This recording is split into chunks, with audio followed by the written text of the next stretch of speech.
Hello friends, जय जगन्नाथ। मु रामकृष्ण आपन स्वागत जनाऊँ आप मिनी ब्लॉग को। केमती अच्छी फ्रेंड्स, आशा कर भल अच्छे मुझे भल अच्छी।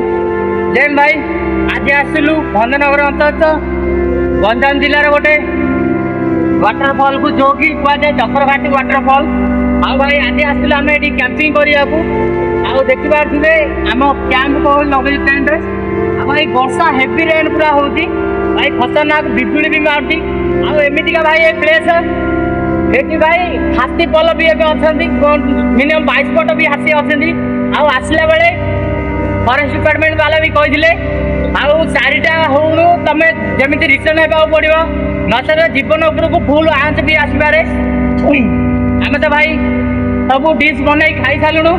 देखी पारे देखिए आम पाल टंगा है बसुमाई टक बस वाटरफॉल भी एंजॉय कर सारूँ। देखी पारे भाई वर्षा कारण पर वाटरफॉल रे पानी भी अधिक आईलानी। भाई एमती फिल हो कि आम गाँव को रिटर्न जीवुन कहीं ना ए पानी जदि वर्षा पानी जदि आसला आम रास्ता क्रॉस कर पारूँ माने रास्ता रे फुल पानी हो।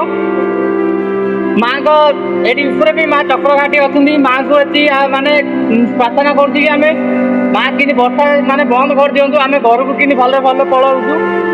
भाई जो मैंने भी मोर लॉन्ग वीडियो को देखा इच्छा निश्चय राम प्रधान ट्रावेलिंग जाई निश्चय से देखिपारे लॉन्ग वीडियो। भाई वीडियो जब आपको भल लगे निश्चय लाइक शेयर एवं चैनल सब्सक्राइब कर दियो। भाई इंस्टाग्राम रे जो देखुन इंस्टाग्राम निश्चय मोर फॉलो करा भूलिएनि। भाई एत सारा मेहनत करूँ आपण मैंने आम लोकल पिला कि बाहर पिला तो मुझे कहीपरि कि आम लोकल पिला जो देखते भाई सपोर्ट करूँ। भाई आपणकर माने जिलू ही मुझे वीडियो कंटेंट बनाऊँगी।